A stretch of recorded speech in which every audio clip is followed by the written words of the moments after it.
Parsha Shelach has in it some of the most interesting and delicate and difficult issues that Klal Yisrael encountered when they were traveling in the desert, Eretz Yisrael. Torah tells us that the Jews came to Moshe Rabbeinu and they said to him, "We want you to send people to investigate, to check out Eretz Yisrael before we go there, to see exactly what it's about. Can we?" All the different things.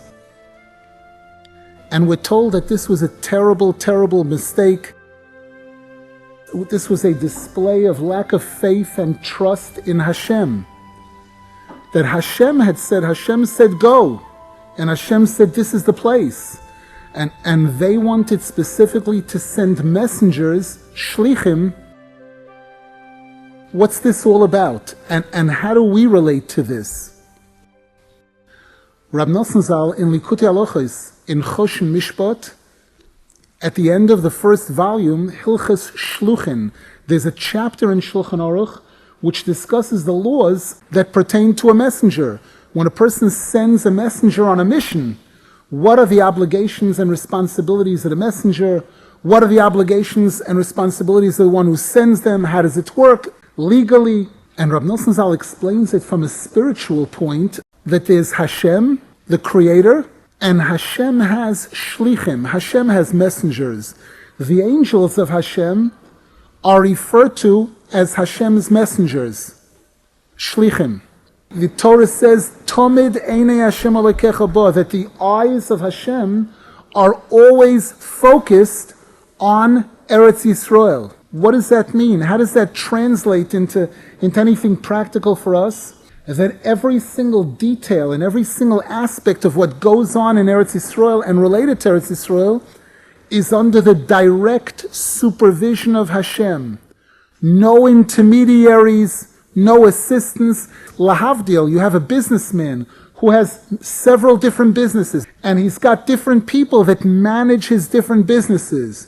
But everybody knows usually he's got one business that's his baby, that he doesn't want anybody else. I'll handle this one. This one I'm dealing with.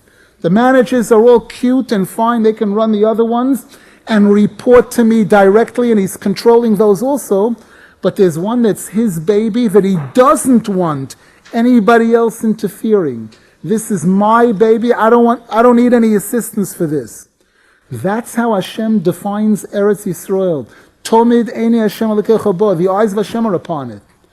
And this is where the Jews went wrong in suggesting that we're going to send shlichim, we're going to send messengers to scout out the land, to see what are they going to see? That they're going to analyze Eretz Yisrael from a point of teva, from a natural standpoint. What's possible? What's impossible? Is it possible for us to take over this land? Teva is associated with angels.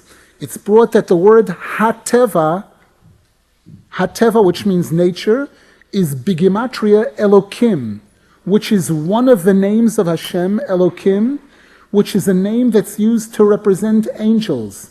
We know that Torah tells us in Parshas Vayetze that Yaakov Avinu had a vision where he saw a ladder that went from earth up to heaven, and the pasuk says, "Vehine malache Elokim oilim v'yordim boi," and heavenly angels were going up and down this ladder.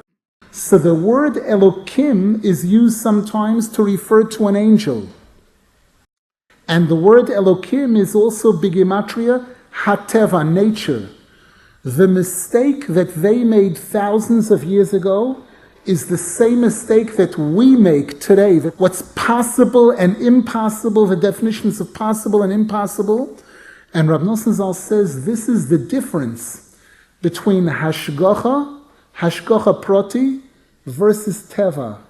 This is the difference between a person really believing that the world was created and exists based on the ratzon of Hashem, the will of Hashem, that everything is controlled totally by the will of Hashem. That if Hashem says to do this, then it means I can do it. And this is one of the things that all of us encounter many times when we have obstacles, in difficulties, in fulfilling a mitzvah, performing a mitzvah. We know that when we recite Kriya Shema, when we declare our faith in Hashem, the first thing we do is we close our eye. Why are you closing your eyes? Who are you hiding from? I'm closing my eyes to show that I know that what my eyes see are not the whole picture.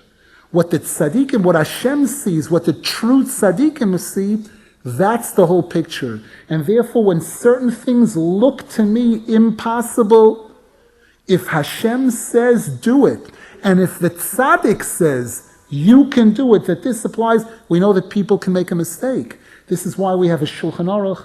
This is why we have rabbis to guide us, because even in the study of Torah, if a person tries to do what's beyond their ability, they try to do in the Torah, there are different levels. There's what Hashem expects from Moshe Rabbeinu. There's what Hashem expects from an ordinary person. The Gemara tells us that when it comes to certain sacrifices in the Beis HaMikdash, a wealthy person brings an ox, a $3,000 an ox. A person who's on a lower level brings a lamb that costs $200. A person who has less means than that brings 2 pigeons that cost $2. And a person who can't afford that brings a handful of flour that costs 50 cents. And the Torah tells us that all of them are equal in the eyes of Hashem. They all achieve the same goal. Hashem gets the same satisfaction. His 50 cents is his $3,000. So a person needs the guidance of the Torah and the tzaddikim to know, where am I on this ladder? What does Hashem expect from me? Once a person knows what Hashem wants from them, based on the study of Torah and the guidance of the true tzaddikim, if it looks impossible, don't look. We should be zeicher. But through the proper faith in Hashem and tzaddikim in ourselves, to be able to correct the mistake of the Meraglim, the mistake of Klal Yisrael, which took them away from Eretz Yisrael, which kept them out of Eretz Yisrael for 40 years. They were supposed to arrive there in 3 days. It took 40 years. And in that zechus, all of us should be zeicher to the full realization of Eretz Yisrael, to see the hashgacha proti of Hashem in Eretz Yisrael, with Klal Yisrael, with the coming of Moshiach, the building of the Beis HaMikdash, Me'er Yameinu, Amen.